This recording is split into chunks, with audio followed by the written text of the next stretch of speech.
마켓 시그널 시작합니다. 시청자 여러분 안녕하십니까? 이주혜입니다. 조민재입니다. 네, 트럼프 대통령의 B컷 인하에 대한 요구 발언까지 나오면서 뉴욕 증시는 강세로 마무리가 됐습니다. 자, 그 안에서 3대 지수 모두 흐름이 좋았고요. 또한 M7 종목에서는 구글이 시총 3조 달러를 돌파하면서 더욱더 강한 흐름 보였고 테슬라도 역시나 크게 상승했습니다.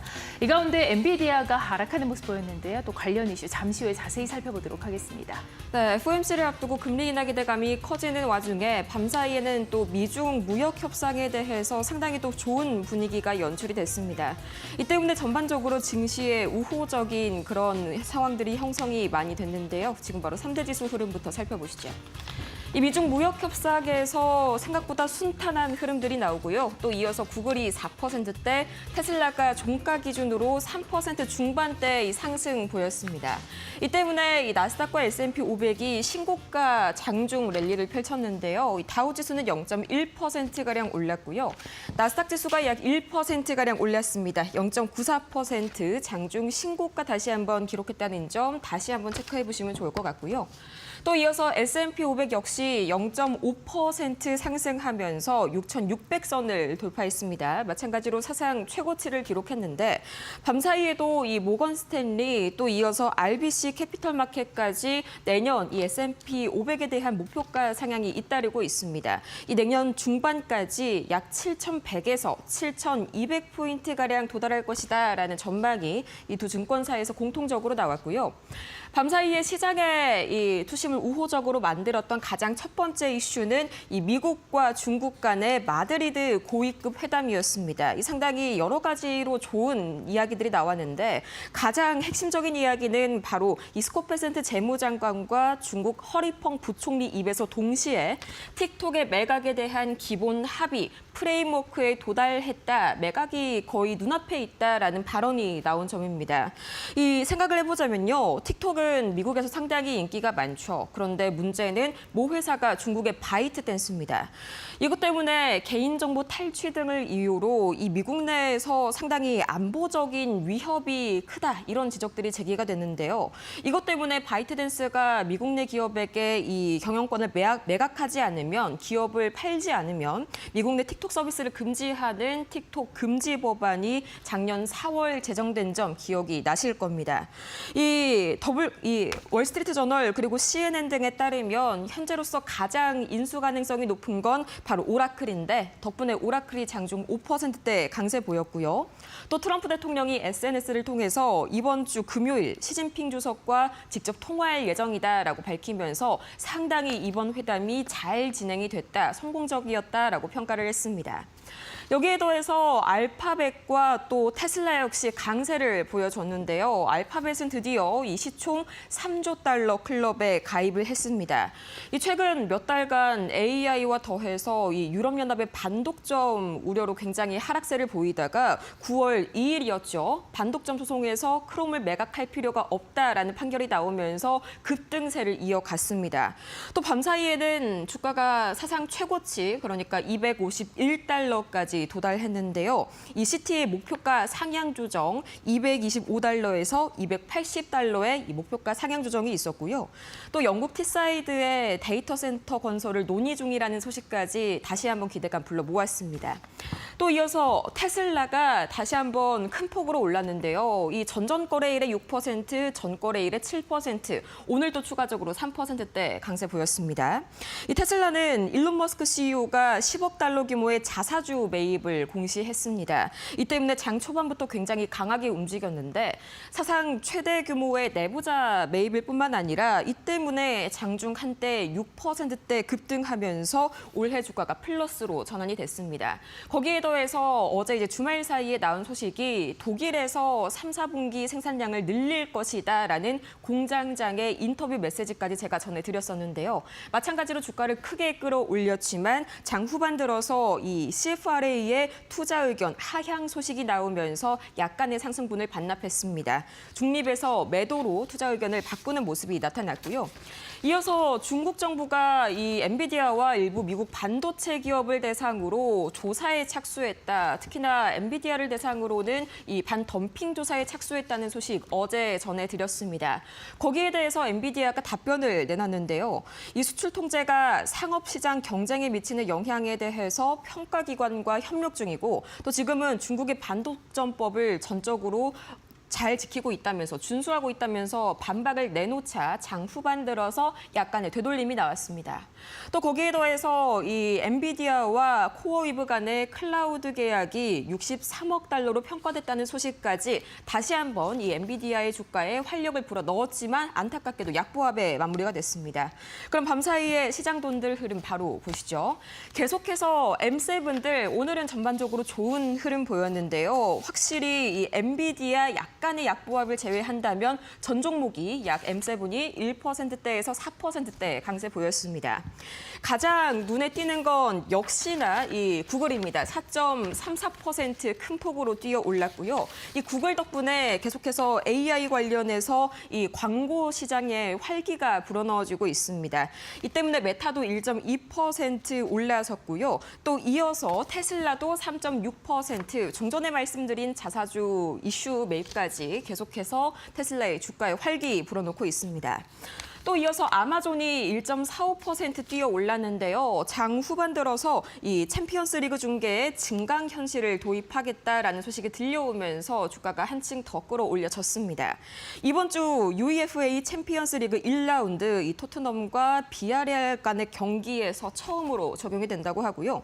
또 이어서 마이크로소프트도 1% 이상 강세 보였습니다. 이 협업 플랫폼 팀즈, 이 팀즈가 그간 유럽연합의 반독점 규제에 발목이 잡혔었는데 이거를 오피스 제품군에서 완전히 분리하겠다. 한마디로 유럽연합의 규제에서 자유로워지겠다라고 발표하면서 다시 한번 큰 폭 올랐고요.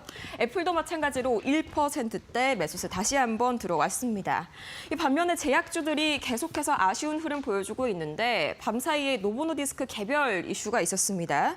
이 유럽 의약품청으로부터 먹는 그러니까 경구형 제2형 당뇨병 치료제 비렐서스가 심혈관 질환을 개선하는 데 효과가 있다라는 것을 공식적으로 입증받았는데 이 때문에 다른 이 비만약 치료제, 당뇨병 치료제들은 일제히 반대급부로 하락하는 그런 모습들이 나왔고요. 전력주는 오늘 좋은 흐름 보였습니다. 계속해서 이 GV노바가 1.8%대 상승 흐름 보였는데 여기에는 나와 있지 않지만 이 오클로가 밤사이에 15% 올랐고요. 뉴스케일 파워가 7%대 강세 보이는 등 원자력주가 강했습니다. 이 미국과 영국이 원자력 관련 협정을 이번 주에 체결할 것이다라는 보도가 나오면서 원자력과 전력주들 동반 강세 보였습니다. 이어서 밤사이에 시장에 또다시 이 움직임을 더해준 종목들 추가로 보시겠습니다. 가장 먼저 ASML 홀딩스 계속해서 관련된 이슈 타고 5.74% 상승했고요. 또 알파벳 클래스 A 구글이죠. 4.3% 올라섰고 테슬라도 3.6%대 강세 추가적으로 확인을 하실 수가 있겠습니다. 또 이어서 이 오라클의 경우에 3.41% 올랐었죠. 지금 현재로서는 오라클이 이 틱톡 인수의 가장 큰 이 유력한 후보자로 떠오르고 있는데 첫 번째 이유는요. 오라클은 이미 현재 틱톡에 클라우드 서비스를 제공을 하고 있고요. 또 트럼프 대통령이 오라클 CEO 레리 앨리슨을 굉장히 지지하는 인물로 유명하죠. 이 때문에 오라클의 주가 장중 5%대 강세 보였다가 약간의 되돌림 후반에 나왔습니다. 또 인텔도 2.87% 올라섰는데 알테라집은 51%를 매각해서 올해 운영 비용이 개선됐다는 소식이 투심을 다시 한번 끌어올려줬고요. 이어서 알래스카에어는 4.72% 하락했습니다. 이 3분기 EPS 주당 순이익 전망치를 하향 조정해서 발표했기 때문이고요. 월풀이요, 이 상당히 주목할 만합니다. 2.36% 하락했는데 이게 삼성전자와 LG전자 이렇게 본인의 해외 경쟁사들이 수입 가전제품의 가격을 의도적으로 낮춰서 보고해서 미국의 고율 관세를 회피하고 있다. 이걸 좀 조사해달라 이렇게 미 정부에 문제를 제기를 했습니다. 있습니다. 여기에 대해서 LG 측이 우리는 미국의 모든 법규를 준수하고 있다. 이 해당사의 그런 부진함은 해당사의 이슈이다. 이런 식으로 반박에 나서면서 오히려 하락하는 그런 흐름들이 나왔었고요. 오늘 관련해서 이 LG전자와 또 삼성전자 흐름까지 좀 이슈 지켜보시면 좋을 것 같습니다. 또 텍사스 인스트루먼트와 온 세미컨덕터 오프닝에서 말씀을 드렸던 것처럼 일부 아날로그 칩에 대해서 중국 정부가 이 미국 기업들을 대상으로 조사에 착수했다는 소식에 오늘 추가적인 하락 보였습니다. 지금까지 뉴욕 증시 마감 시황 봤습니다. 네, 그렇다면 특징적이었던 종목들은 어떤 것들이 있었을까요? 함께 살펴보도록 하겠습니다. 자, 주요 기술주 함께 보시겠습니다. 일단 테슬라가 3% 넘는 오름세가 나타났는데요. 이 머스크 CEO의 자사주 매각 소식이 있었는데 그 규모가 사실 역대 최고급이라는 소리가 들려오고 있습니다. 그렇다 보니 더욱더 주목을 받고 있는 테슬라인데요. 장중에는 6%가 넘게 올라갔는데 상승폭을 조금은 반납하는 모습으로 종가는 마무리 지었습니다. 3.62%의 오름세 보였고요. 알파벳은 시총이 3조 달러를 돌파하면서 애플과 MS, 엔비디아에 이어서 이제 네 번째로 등극을 했습니다. 이러한 기분 좋은 소식 덕분에 4% 넘는 강한 흐름이 보여졌고요. 엔비디아 0.04%의 하락인데요. 중국의 반독점 조사 발표, 규제 리스크가 있었습니다. 잠시 후에 머스크노5에서 조금 더 자세하게 살펴볼 텐데 이 엔비디아 같은 경우 이번 장에서 상당히 분위기 좋았던 M7 종목 가운데서 유일하게 하락을 보였는데요. 그나마 이 전반적인 시장의 분위기가 좋았기 때문에 낙폭을 방어하면서 0.04%만큼의 하락세권에서 약세권 마감했습니다. 다음 종목 보도록 하겠습니다. 자, 중국의 미국산 아날로그 칩 반덤핑 조사 착수 조금 전에 말씀드렸던 부분 때문에 텍사스 인스트루먼트라던가 아날로그 디바이시스라던가 관련된 종목들은 전반적으로 하락세를 보였습니다. 그래도 낙폭을 조금은 만회하는 모습을 보였는데 먼저 텍사스 인스트루먼트가 2% 넘게 밀렸고요. 아날로그 디바이시스 0.12%에서 약보합권에서 마쳤습니다. 다음 종목 보도록 하겠습니다. 자, 애플은 1% 넘는 강한 흐름이 나왔는데요. 시장에서 지금 얼마 전에 공식 행사로 발표가 됐던 아이폰 17 시리즈와 관련해서 그동안의 평가를 계속해서 쭉 내놓고 있습니다. 사실 이 아이폰 17이 나왔을 경우에 그 당시에는 분위기가 상당히 좋지 않았고 또 시장의 해석도 그렇게 좋지가 않았었는데 현재 같은 경우는 그래도 16보다는 수요 회복에 기대감이 있다라는 평가가 나오고 있습니다. JP 모건에서는 애플의 비중 확대를 유지하는 리포트가 제시됐고 이에 따라 1% 넘는 오름세 보였습니다. 팔란티어가 호실적에 더불어서 AI 경쟁력 평가에도 불구하고 투자 의견이 나왔는데 미주호 쪽에서 보유 유지해라라는 리포트가 나왔습니다. 이렇게 실적도 좋고 또 앞으로에 대한 모멘텀도 상당히 확신이 드는 종목임에도 불구하고 지금 좀 밸류에이션이 높다라는 평가가 나오고 있는데요. 0.13%에 밀리는 모습이 나타나면서 투자 리포트 의견 반영됐습니다. 오라클이 3% 넘게 올라가고 있습니다. 지금 M7 종목 다음으로 주목이 되는 것은 바로 오라클과 팔란티어인데요. 오라클이 그 가운데서도 AI와 클라우드 성장이 기대가 되면서 3% 넘는 오름세가 나오고 있는데 42개의 리포트가 나왔는데 그 가운데서 29곳에서 현재 매수를 제시하고 있습니다. 최근 들어 잠깐 주춤하는 모습 보였지만 다시금 올라가면서 오늘 장도 기분 좋게 마무리됐습니다. 다음 종목 보도록 하겠습니다. 자, 이슈 있는 종목 보시면은요, 코어웨이브가 7% 넘게 상승하는 모습을 보였습니다. 엔비디아와 63억 달러 규모, 우리 돈으로는 8조 가량인데요. 상당한 큰 규모의 이 클라우드 경쟁 장비 공급 계약 소식이 나오면서 장중의 흐름이 상당히 좋았고 종가도 7% 넘게 급등을 보였고요. 힘센 허즈 보시면은 슈퍼볼 광고 규제 관련해서 위반에 대한 지적이 나오고 있습니다. 그렇다 보니 2% 넘는 강한 약세권에서 마쳤습니다. 우버는 3% 넘게 올랐습니다. 최근에 우버의 흐름 차트를 보시면은 사실 상승세가 계속해서 지속이 되는 것을 확인해 보실 수 있는데요. 자율주행 관련해서도 그렇고 내부의 혁신이 상당히 도드라집니다. 사상 최고치 이번에 경신을 했고 연간으로 갔을 때 61%의 수익률을 기록한 종목입니다. 장중에 지난장은 3% 넘는 강한 흐름세 보였습니다. 다음 종목 보도록 하겠습니다. 자, 상장주도 좀 살펴보도록 하겠습니다. 제미니 스페이스 스테이션, 이른바 암호화폐 거래소 제미나이라고 불리는 종목인데 IPO 상장 이후에 이틀 연속해서 오름세 이어가고 있죠. 장중에는 45달러 수준까지 고점을 터치하는 모습을 보였고 종가는 36달러 선에서 마무리됐습니다. 다음 종목 보도록 하겠습니다. IB 투자 의견 나온 종목입니다. 1%가 넘게 올랐습니다. 브로드컴도 사실 흐름이 상당히 좋은 이유 바로 시장의 평가가 좋기 때문입니다. 360달러가 넘게 올라서면서 현재도 상당히 흐름이 좋은 종목인데 투자 의견 시장률 수익률 상위가 났고 또 목표 주가도 420달러로 제시되는 리포트 제시됐습니다. 특징주 살펴봤습니다. 밤사이의 매크로 지표 흐름 살펴보도록 하겠습니다. 가장 먼저 WTI 국제유가입니다. 국제유가는 1%대 상승 계속해서 이어갔습니다. 63달러 선 다시 한번 돌파하는 모습이고요. 이 우크라이나가 러시아의 핵심 정유시설 키리시와 또 최대 수출항인 프리모르스크에 대해서 드론 공격을 한층 더 확대했다는 소식에 다시 한번 공급망 우려가 부각이 된 국제유가입니다. 이 때문에 상방 우려를 받았고요. 이어서 원달러 환율은 7.32원 내렸습니다. 1385원 선, 드디어 1390원 선 레벨에서 좀 부담스러운 구간에서 이제 한층 내려가는 그런 모습들이 나오고 있습니다. 이번 주 FOMC를 앞두고 약달러가 계속해서 이어지고 있는 영향도 있고요. 무엇보다도 어제 이 정부가 우리 주식 양도세 대주주 기준을 50억 원으로 유지하면서 코스피가 신고가를 경신하는 등 굉장히 우호적인 여건들이 만들어졌었죠. 이 때문에 원화의 매력도가 올라가게 되면서 원달러 큰 폭으로 내려앉았고요. 비트코인은 계속해서 21만 5천 달러 선에서 횡보하는 흐름 이어가고 있습니다. 또 밤사이에 금은 사상 최고치를 또다시 경신했는데요. 3,700달러 선 돌파했습니다.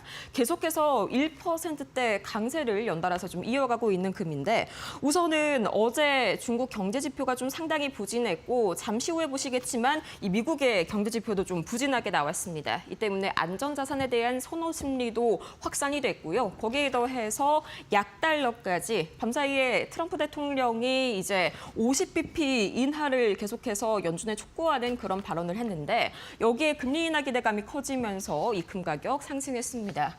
반면에 미국채는 장단기물 모두 이 소폭 내렸는데요. 계속해서 이 국채금리 관련해서 미국 지표가 부진했던 영향 마찬가지로 받아간다라고 생각하시면 되겠습니다. 그럼 밤사이에 나온 경제 지표와 주요 발언들 한번 보도록 할 텐데요. 중요한 경제 지표는 밤사이에 없었습니다만 여기 한번 주목해 보시면 좋을 것 같습니다. 저희 9월 엠파이어 스테이트 제조업 지수, 엠파이어 스테이트가 뉴욕 제조업 지수를 의미를 하는 겁니다. 두 개가 같은 겁니다. 자, 이게 이 미국의 제조업 경기에 어찌 보면 축소판, 그러니까 선행지표격이 되는 그런 지수인데 보시자면 예상치를 한참 밑돌았고요. 심지어 마이너스가 나왔습니다. 마이너스 8.7입니다. 이 지난 6월 이후로 처음으로 마이너스를 기록한 건데 신규 수주와 출하가 급격하게 좀 감소하는 모습들이 나타났고요. 또 향후 6개월 전망 역시 고용이 정체될 것으로 이렇게 예상이 되는 등 계속해서 낙관론이 살짝 약화되는 모습들이 고용 측면에서 또다시 나타났습니다. 이어서 트럼프 대통령은 이번 주에 대규모 금리 인하를 이제 영어로 이야기를 하자면 because는 50bp 인하를 뜻하기도 하죠. 중의적인 의미가 있습니다. 이 비컷, 대규모 금리 인하를 전망한다라고 이야기를 했는데 어디까지나 트럼프 대통령의 발언이고요. 지금 이 시각 실시간 기준으로 패드워치 툴 기준 9월 FOMC에서 50bp 비컷 인하 확률은 4%에 불과합니다. 아무래도 아직까지는 인플레에 대한 그 레벨이 조금 부담스러운 구간에 있기 때문에 아직까지는 비컷에 대한 기대감 그리 높지 않고 있고요. 또 기업 실적 관련해서 앞으로는 분기가 아닌 반기마다 발표를 해야 한다. 현재 기업들이 너무 많은 부담들을 지고 있다. 이걸 완화해줘야 한다라고 이야기를 했는데 아직 확정된 바는 아니고요. 추가적으로 SEC 측 증권거래위원회 측과의 논의가 있어야겠지만 이렇게 처음으로 분기 1년에 4번이 아니라 반기 1년에 2번 기업 실적 발표가 이루어질 수도 있다는 점까지 체크해 보시면 좋을 것 같습니다. 지금까지 뉴욕 증시 밤사이 있었던 이슈 봤습니다.